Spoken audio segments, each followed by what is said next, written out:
All right, what up, what up, what up? I am John, and this is the John Muhammad Podcast show. Today, our guest is an MC out of Uganda who moved here to America. She took first in the 16 and 60 cipher. Hip-hop Golden Age named her one of the best in the U.S. hip-hop underground and the best hip-hop album of 2020. She got songs on digital platform called Dear Corona and Nitty Gritty. She's an activist, she's a creator, she's a producer, she's an MC. All my fans and followers, show love, give it up for the queen. Emily's in the building. What up, mama? Peace, what's going on, brother? I'm solid, what up, I'm people? solid. Yep. We good. We just, everybody dealing with the same stuff. So it's, you figuring That's out right. the best way to deal with it, and if you can do it right, you keep a good positive attitude about everything, even though times are rough. Perspective. Yeah, That's right. Yeah, I think we move faster and better that way. But let's get straight into it. I've been checking you out, checked out some of your interviews, listening to your music. You came from Uganda. That's peace. Right. Tell us a little Right. bit, give me a little bit of that story. When y'all was in Uganda and the reason why y'all left Uganda and came to America. I was born, my father's part of the family is from the north, and I believe my mother's part of the family is more from the south side. The north side of Uganda is where the big civil war inner conflict broke out. And it was pretty long. I believe it was at least 20 years of fighting and different kinds of rebel infantries, depending on how you look at it, and a lot of violence, a lot of people displaced, a lot of children kidnapped and abducted, and just a lot of violence. So part of the silver lining of everything is leaving that in the right time. However, I was 2 years old when my mother and my father and me came here. But actually my father had already left the country. He was on a scholarship in Italy. He was studying banking and finance at the time, and he was doing his thing because they offered him a job in America, and he basically was like, I'll take the job, but you have to bring my daughter and my wife, basically. And so he sent ahead for us, and then we came. And yeah, so really you could say education was the reason why he got the leg up to move out. And then because most of my family is still there. The violence has been over for a little minute now. It's just a lot of rebuilding because, like I said, but a lot of the people who were displaced, and then you basically have a whole generation of young people who are young adults now, and they weren't able to go to school. They're illiterate. They, have a skill set that is not as well-rounded as, one would like their child to be. So plus all the stories, that's the thing with war, all the untold stories of all the things that have happened to the men, the women, the children, the elders. So and so art is really important with that too. So it's a very surreal thing for me to be doing what I'm doing as well. Yeah, I'm sorry, it's such a chopped up story because I'm the only one in my family who was raised here, and leaving when I was 2 years old. People were already starting to talk to me in English, so Okay. I lost a lot of the language. And where we are, my tribal clan is Acholi, and in Acholi there's like 11 tribal languages within that, so it's a lot to lose. Yeah. So there's like the main language of Luau, and then there's the subset of the Acholi people, and then there's sub languages in that set. So imagine that times how many ever people are in that country times the amount of countries. It's a huge continent. Wow. So Yeah. I know my mother, I believe she knew like 11 different dialects locally. Mm. So yeah, it's Wow. crazy. Yeah, yeah, And yeah. that's and not even not French, not Swahili. We're not even Yeah. talking about that. Wow. Um, so yeah, so it was a big gap for me. And then coming here, the first place we landed was Harlem, of all places. I don't know, that was God doing what God does. Yeah. And we landed in Harlem. It had to be about 1990. Mm. So yeah, we're talking, post crack era, thick Yep. hip hop in the air. Yep. Um, we straddled Harlem and Washington Heights, so there was a lot of activity in the street. Yeah. Um, a lot of music being played, not just hip hop, but a lot of bachata, salsa, merengue, jazz, um, underground stuff, mainstream stuff. And then for the first year or so, we were in this place called International House, which is still standing. It's in Harlem on Okay. Broadway. And it's like a place where, people who are under some kind of scholarship are able to be housed. But then when that time was up, we like right into the hood, like right in the hood after that, like straight Right. away. So Right. I went from a like institutional like complex with children from all over the world. Like I had kids from India. My best friends were Indian, from Finland, you know what I'm saying? Like all over the world. Right. And then they would do these things where everybody dressed up in their garb. So that's my reality for a little second. And then right to the hood after that. Um, Wow. so yeah, it was pretty trippy. And then from there, it was mostly Harlem. And then when my parents got divorced, we moved around. I moved around my mother to Queens and to the Bronx on my own. I moved to Brooklyn, came back to Harlem. Okay. So I've just been a New York baby ever since. We dipped out to California for a little while. That was like a good 6 months, a little bit more than that, and then came back to New York. Right. So yeah, when I say when I say I'm a nomad, yeah, it's been a wild trip. Wow. It's been a Wow. wild trip. Yeah. Yeah. Yeah. I knew I was going to get a really good story. Uh, Complex, but yeah, it make diamonds out of the rough. So, you know, Yeah, that's what you come from. So you made it and you still here and you're still able to, here. yeah, and you're able to, live out your dream and give everybody your gifts. So, you Yeah.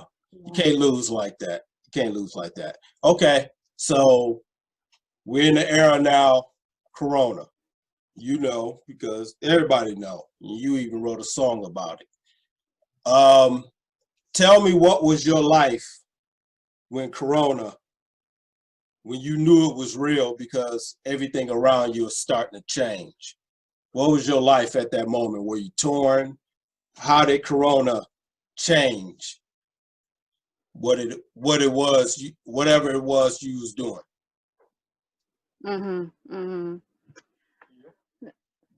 Um. Well, I was working. I had two jobs, and I knew. For me, I knew it was. Even if it wasn't real, so I got to smile because when you started the question, you asked me when did I know it was real, and that's a loaded question. Okay. But but to answer the question about when things began to change very viscerally, um it was immediate for me because I was working two jobs. It was about March, and it still wasn't, lockdown still hadn't happened. We weren't under quarantine yet, but the word coronavirus had gotten out around my job. I worked in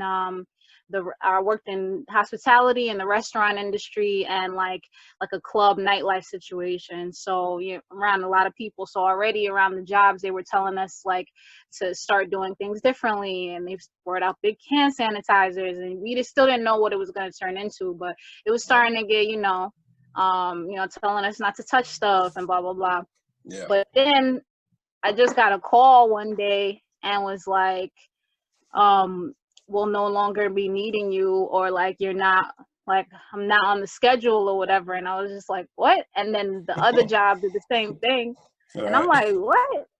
Right. So like in a week, I lost Yeah. both jobs. Ah, I felt like ah, Friday, yo, yeah, I yeah, lost yeah. both jobs. And I was just like, and then because you're used That's to rough. running and gunning. Yep. You're Go running and gunning. trying to You're go get probably it. not like most people. Yeah, you're not really sleeping that well. You know what I'm All right. saying? You're on your feet, blah blah blah.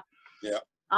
Plus I was doing all that work because I was trying to fund my album and Right. basically like fund all my operations as a creative independent, which takes a good amount. So I was really out there like doing the best I could. So that was a Yeah. big like gut check for me. Yeah. And on the immediate the first, I would say that first week where it was like, whoo, not at work, All this right. is weird. I had a very big depression. All Yeah, you think we happy, right? Like, right. the job that we hate to come to, and then suddenly it's not there, and all we Right. want to do is be there. But Yeah. yeah, so I was pretty depressed, to be honest, for that first immediate wave, because we didn't have a lot of answers about what was going on, and I didn't know what I was going to do, because I felt like the future of my art was dependent on how much I could invest in it myself.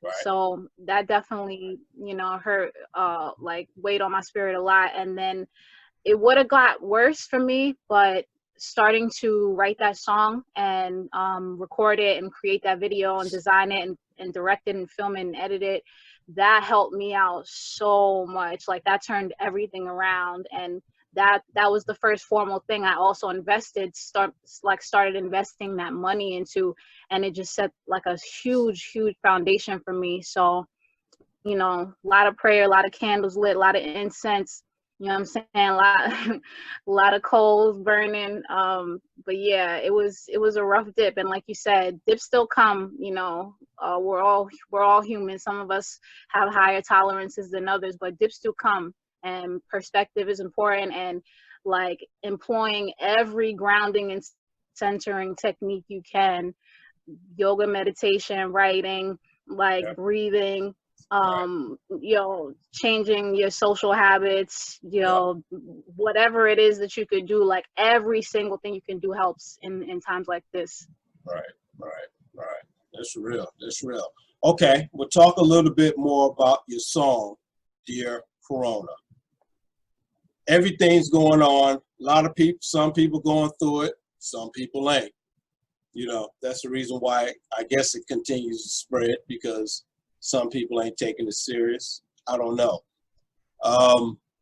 What was that moment that hit you to where all of a sudden, however you write your lyrics, or some people freestyle or whatever, but that moment it hit you, and all of a sudden you was putting that pad to the paper?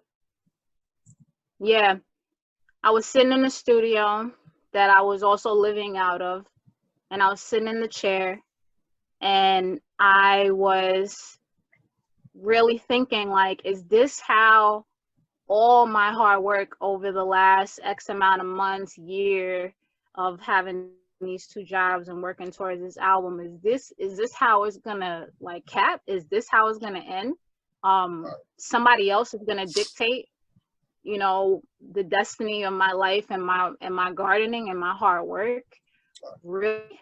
So I was sitting there marinating through that, and I happened to be scrolling through something, and I seen a meme or something that said art helps us make sense of things. And I was like, and then something clicked inside me and was like, yo, you an MC. Right. Like, you an artist. Yep. What are you doing right now? Yep. And I was like, that's right. That's right. That is right. And I was like, hold up, with my notebook. And I went to grab my notebook, and I just which I do sometimes, I just put the pen on the paper, and I just tell myself, don't lift the pen, don't correct nothing, don't erase nothing, don't rip nothing, just whatever comes out, 5 minutes, go. Yep. Okay, another 5 minutes. And then I seen what was on the paper. And then that was the first, like, you know, because I didn't realize that I was actually holding from X amount of months also, like, all the stress and distress from the work and my travels to and from work. And I don't know where all your viewers are from, but in New York, just the commute to and from work is a stressful situation here because of the trains and the amount of people and all the types of things that go on. Plus one of the jobs I had, both of the jobs I had were in completely different locations from where the studio was. So I had long travel times as well. So I had all the emotions. I had all the it was a full 12-step program. Right. And I let it all out on the page. Plus, as you know, where I come from and all the different ways and experiences that I had growing up, I have so many ways of viewing the world. So it just all came out. And then it just so happened my creative partner, studio partner, had come downstairs and asked me if I believe he said I was thinking about doing a visual for like this thing they talking about, this Corona thing. And that was why I was like, I'm writing something right now. So and I was thinking about doing a visual, and he was like, yeah, you know, I could he's a producer, he's a audio engineer and a producer. So he was like, yeah, I come up with a beat and you know, we could do something. And then we basically just put it together, and for 5 days straight, that's what life became, is Dear Corona, the whole song, because we have a full green screen room and then the booth right there, the big computer right there. So we just immersed ourselves in creation. And I mean, if that's not God, I don't know what is, because that changed everything for me. Wow. Yeah. That was perfect timing too. Man, yeah. Let's talk about records. Okay. You got a song like Dear Corona. There's other big ones that go, you know, in that lane, Dear Mama. And let me get my notes with this one. All right, let's talk about the mainstream. Okay. They had a song called WAP, if I'm saying that right. It was #1 on the charts, right? Yes, it was. August 7th, the song drew in 93 million streams in the week ending of August 13th. Now, wow. Yeah, I had parents. Special day too. Yeah, I had parents too. And back then, those records, you know, you had to sneak. Richard Pryor and them, you got to find them. You know, they play them when the kids are in bed. What is that saying that this is now a #1 song in the country playing I'm seeing kids and they yes. And absolutely. I'm sure you know the lyrics. For those, we ain't gonna try to keep it rated G here. What do you think? What do you think? What does that say about us when this type of song, is #1 on our charts?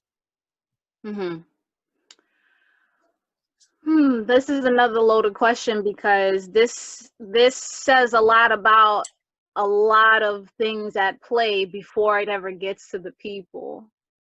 And I always reserve a certain amount of accountability to each and every one of us, because each and every one of us does have the ability to choose. We do. Now, the illusion of choice that is controlled by a lot of larger forces often trumps that ability. And that's where I can say, like, I can't really blame the people on a lot of the things that go on, because if you got a radio station, first of all, there's the number is fuzzy on me right now, but there are over 1,000 radio stations in this country, close to 2,000. Let's say 500 TV stations. Let's just say 3,000 total media sources of TV, radio, online, all across the country, right? At this current time, all of those things are owned by 6 corporations. Thousands and thousands across the entire nation are owned by 6 corporations. Wow. And the people, and there's always a bigger chess game at hand. So who's to say the level above that maybe that's an umbrella of 1 corporation or 2, or owned by 2 world banks or whatever have you. These are other conversations. But you have even just the one of like the Clear Channel, you have a big corporation that owns the majority of the radio stations in the country. Right. You have record labels that are under these same umbrellas of these same corporations. So you have an artist who signed to one of these labels, who they are heavily investing in. They're Right. paying out these radio stations, these TV stations, these online platforms. They're paying out. They want exposure, they want visibility, they want prime time, they want #1 slots. They want that song played every hour on the hour for every day of every quarter of every season of every year. Okay? There is no match. Like the average person has no match for the bombardment of a song being played every hour on the hour, to the point where now you cannot even like a song. You don't even have to like a song, but you're gonna hear it so much. You're gonna see it posted so much.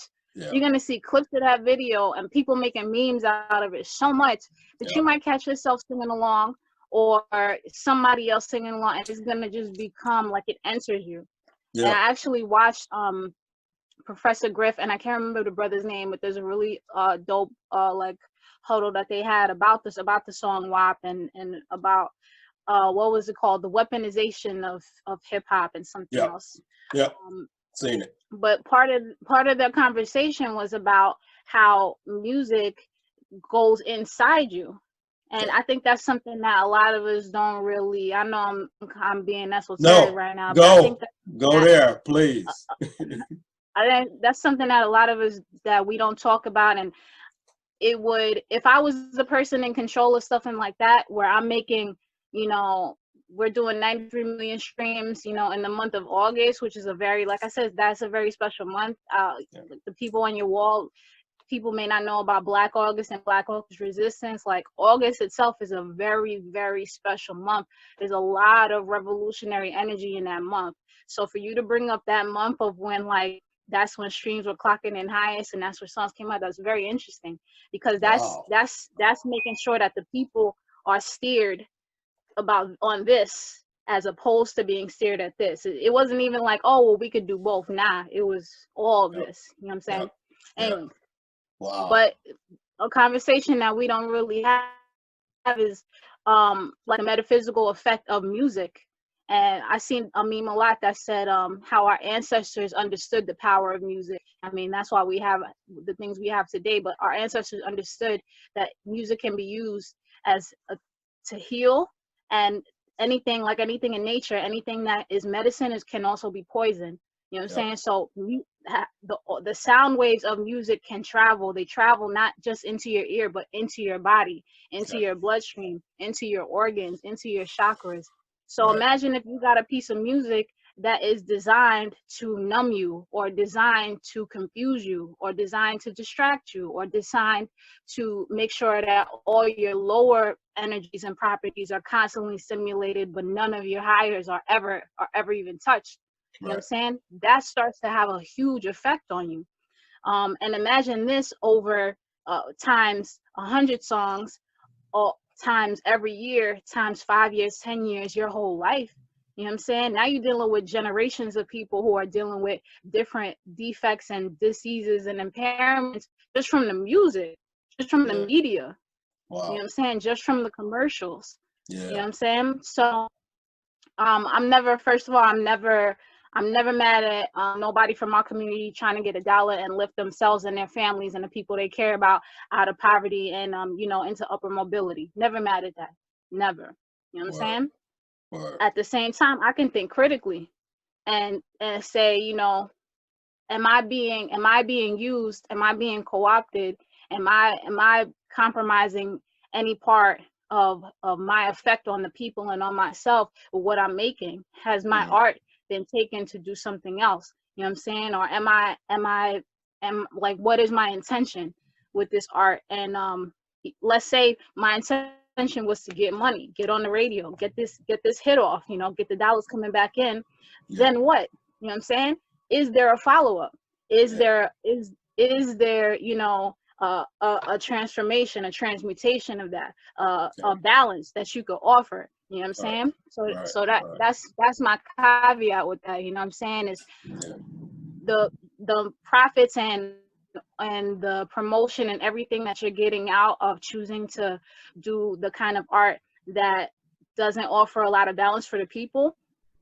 You got to recognize what you're like, how you're affecting the people. And if you're not going to do anything that's going to give the people back something, to uplift them, to serve them, to heal them, now we got to really ask, you know, what's your intention? And we definitely got to really question our cosign of these companies, of these managers, of these radio supervisors, of these radio stations, of these media companies, of these blogs, of these YouTube channels, all these things that are actively working to keep us down there with the art that's not serving us, while also not making sure none of that bread gets kicked back to the community anyway. So what are we all really doing? You know Real what I'm saying? talk. Real talk. Real talk. Real talk. Yeah, I knew I was gonna get something special from you. That's what's up. That's what's up. Thank you. Right. Okay. So in dealing with music, but this is a broad one. You can go all the way with this. How important are Okay. words? Oh, huge. I'm so glad you said that. Yeah. You just reminded me and I forgot to say. Yeah. I saw a Yeah. meme that said, I saw a meme that said, if we could call it a meme, it said that the average over the last 10 years, all the #1 hits on the Billboard charts average a 3rd grade reading level. Mm. Let me say it again for the people. Yeah. Over the last 10 years, all the #1 hits on the Billboard charts average a 3rd grade reading level. Wow. I'm not saying there's anything wrong with 3rd grade. Well, There's a lot of for there's a lot of really bright. and for a 3rd grader, that's great. Yeah, there's a lot of really bright 3rd graders out there. You know what I'm saying? That can teach you some things. You know what I'm saying? True. That's true. At the Very same true. time, I would have guessed at least 5th. I said this on Facebook. I would have guessed at least 5th grade. You know what I'm saying? I didn't know it was 3rd. We're not even out of elementary. You know what I'm saying? Yeah. So, and like we just talked about, once you get into the top 20, top 10, top 5, definitely top 40, but definitely when you get into the top 10 songs in the country, these are the songs that are getting the most rotation. Yeah. So to have an average 3rd grade reading level means we are not venturing out of a certain level and layer and dynamic of thought. Yeah. That 10 years is already a generation. Yeah. So, Real talk. so if you got a generation and a half of people who are used to living out an elementary level of thought, then you start hitting them with, you know, a pandemic where medical things and metaphysical things and scientific things and political things and electoral things and you know, things going on with the real estate and with their local government and with rights and the Constitution and, Right. land rights and, Right. and are you really expecting people to be equipped mentally, Right. navigate themselves through that, and to uplift themselves and not be submissive, minimized, victimized by these things? Of course not. Hell no. But Right. you see, if I'm the person, if I'm the person with the so-called power, this all plays right into my hands. I'm saying a dumb generation, and dumber as they come. Mm. You know what I'm saying? That's bread for life. I'm feeding my entire family for generations off the lack of intelligence of you and your family. You know what I'm saying? So words are very important. You don't have to be, you know what I'm saying? We don't all have to be reading a dictionary every day. You know what I'm saying? But to have words, just like the music, how it affects the body metaphysically. You can tell when you hear certain words or when you're having a conversation and somebody says a certain thing, how it can make you feel a certain way. Exactly. You know what I'm saying? Exactly. Words do that. Words carry energy, and the way that words are put together, you know what I'm saying, plus the emotion behind them, these things affect us mentally and psychologically. So the least we could ask, or the least an artist could do, or a speaker or a leader or anybody in a position where more eyes are on you, the least we could ask is for you to be truthful, is for you to be accurate, is for you to be thoughtful, or speak from the heart, or have something real to offer, or have perspective, or give us something to equip our ability to choose, knowing that even if you don't, there are already forces at play that don't want us to have that. They're actively working against that all the time. You know what I'm saying? So every time that you choose to not give us a plus in this situation, you're feeding all their minuses. You know what I'm saying? So words are very important. And as an MC, of course, and I started as a poet, so words are extremely important. I studied political science in undergrad. I had to read a lot of words. Right. And man, that's how a lot of people get over with the law. You know what I'm saying? Because they're underestimating words. A lot of people in our community, the law is not for us. It don't work for us. You know what I'm saying? Nah, words are important. You choose the right words. You say them at the right time. You know what I'm saying? With the right, organization of them. You got power. You know what I'm saying? So words are very important. Wow. Yeah. Real talk. We're back off. Let's hit your song. Okay. Let's talk about Nitty Gritty. Hey. I dig that, man. And then when I caught that, oh man, I was like, wow. With the Lady of Rage, Yeah, that was crazy. What motivated that song? Big shout out to Mark Ski from the UK. I'm so proud to be doing like international collaborations. That's God for real. That was all him. He basically scouted me. He had played a couple of my songs on his radio station, which I was super grateful for. And then he already had the album that he was working on, Catch Wreck, already in play and almost done. And he was like, I really would like a woman to, lace this particular song, and I think you will rip it.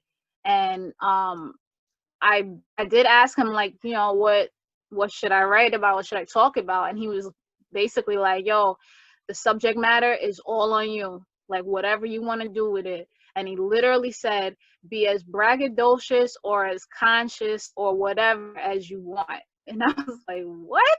Okay. Say no less. The door wide open. Yeah. Oh my God. So wide open. And it had been a while since somebody told me that. A while. So I was just like, whoo. And then knowing that I was going to be the only woman on the project and having the hook with Lady of Rage, like Lady of Rage, if people don't know, y'all need to look up Lady of Rage. Like and she's got a dope story too. Lady of Rage, she just has this energy about her that is just so no nonsense and but so funky and so, you know what I'm saying, so confident, so like her divine feminine, her divine masculine, it's like it's all intact and she's here and present and you're gonna hear it and feel her. So I was like, yeah, I can't slack on this, man. Lady Rage on the hood. Oh man. At first I thought it was Queen Latifah. I couldn't really hear what the headphones I was listening to. But to me, on a terms of like intensity scale, when it comes to MCing and like artistry, Lady Rage is like going deeper in the intensity scale from Queen Latifah. You know what I'm saying? Even though Queen Latifah is like, you know, prolific queen, you know what I'm saying? So I was like, man, I got to do this justice, you know what I'm saying? So that is how that came about. Putting that together. Wow. Yes, sir. That's dope. That's real dope. Did you get to hear Hugo? I did not. Man. I'm going through your catalog, but yeah. Yo, you're gonna. I haven't heard that one yet. You're gonna really love that one. That's an assumption. Okay. But from the wall alone, from the wall up behind you alone. Right. Okay. That is gonna be your song. Right. Okay. Would you permit me a few seconds to just plug what that song is about? Please do. Go for it. Thank you, sir. Hugo Pinel Mosh is the name of the song. It is named after Hugo Pinel, who was a political prisoner. He has made transition since.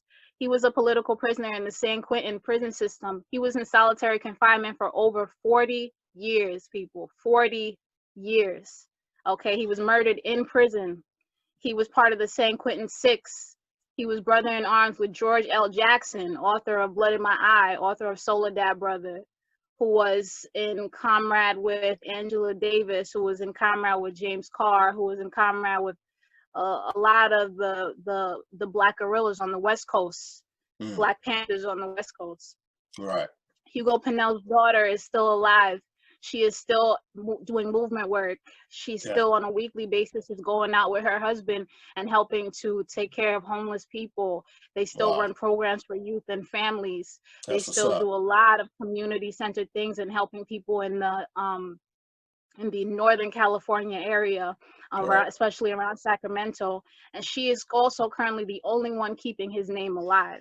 Okay. Yeah. So it was, he actually was murdered during the first Black August that I celebrated, which is a 31-day salute where we fast, we train, we study for 31 days. He was murdered during my first commemoration of that regimen. So it affected me very deeply. And I wrote this song during that. And I also did a visual collage of a lot of revolutionary topics.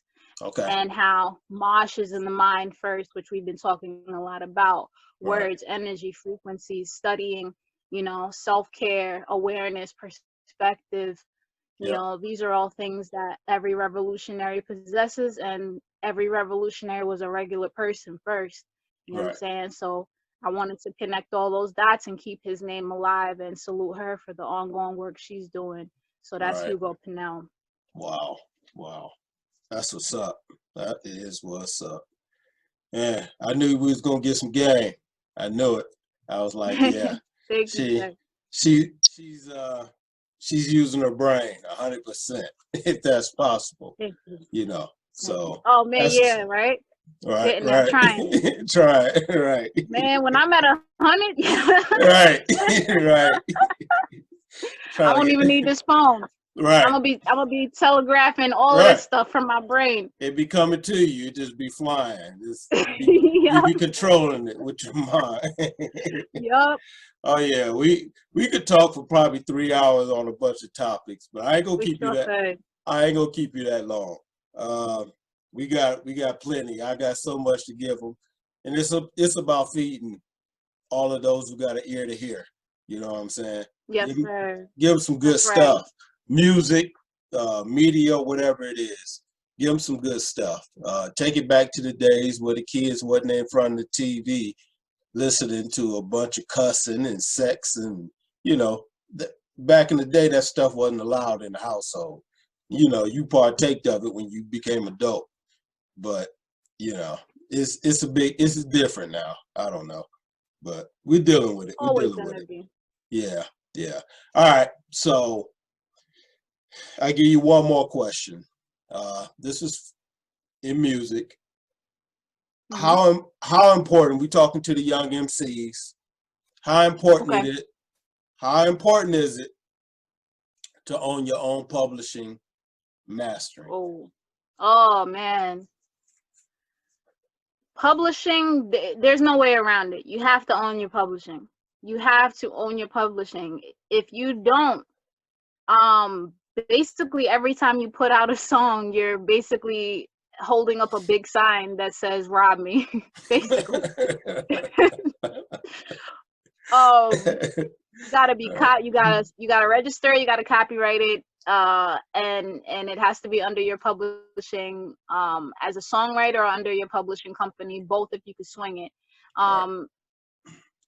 The publishing company, I'm trying to condense this because obviously this is a longer conversation, but I will Yeah. say that especially for the younger artists coming up, I know when you sign up with BMI to begin your publishing company, I believe you're paying $150 to get everything registered, Yep. and signed up and everything. But then after that, you're not paying anything. All you're Right. doing is paperwork every time you register a song.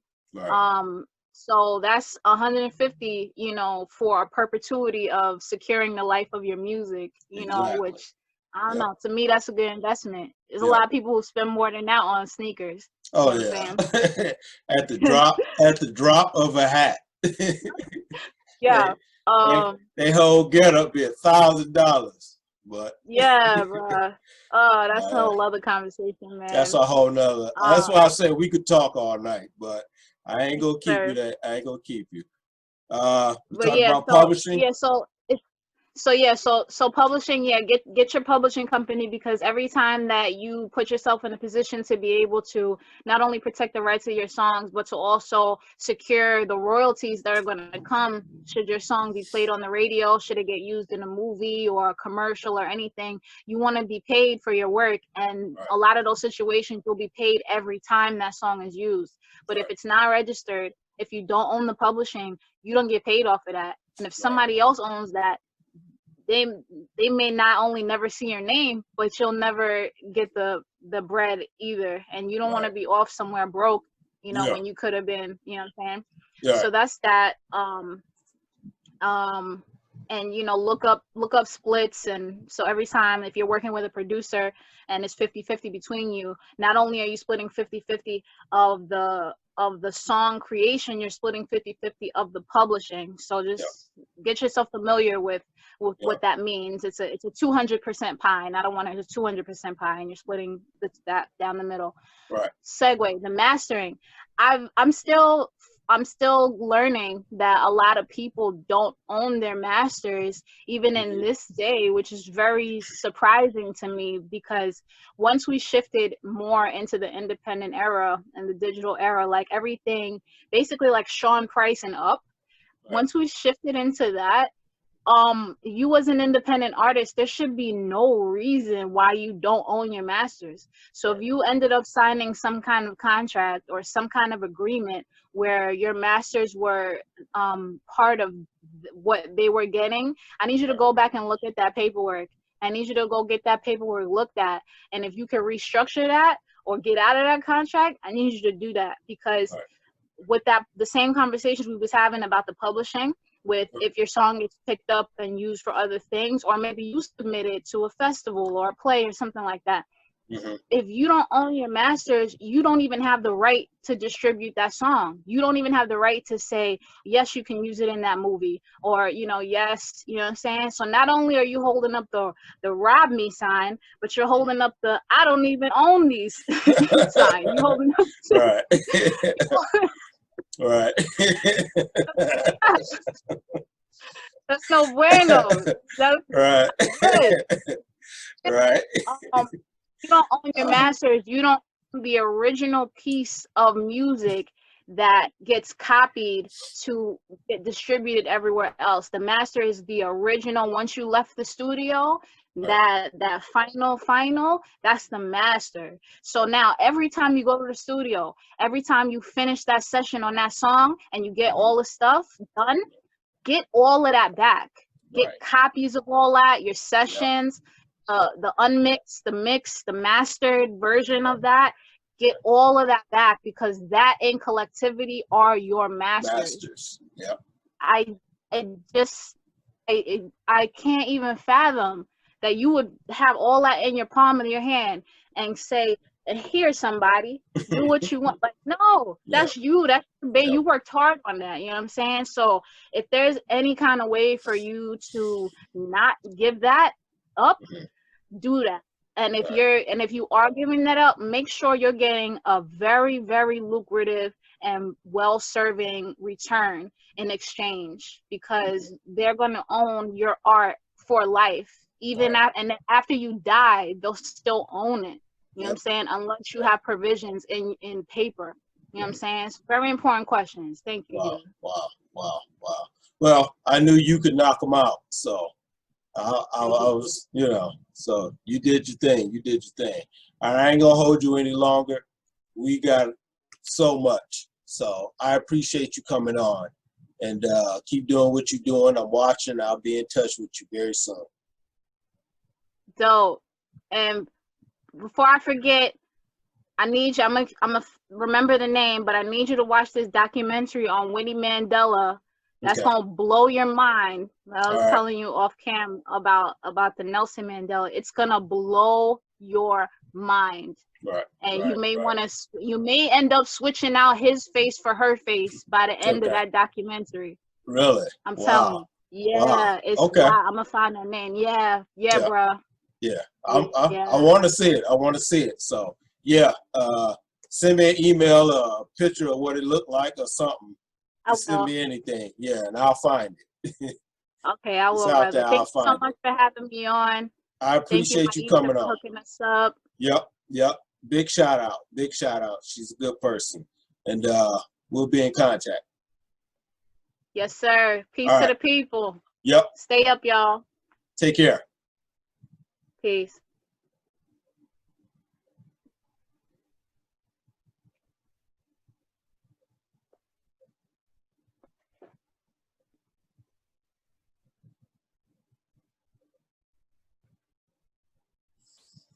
We did it. I got it. Look at it later and see if I think I nailed it. I think so. Maybe a tad bit of editing, but not bad.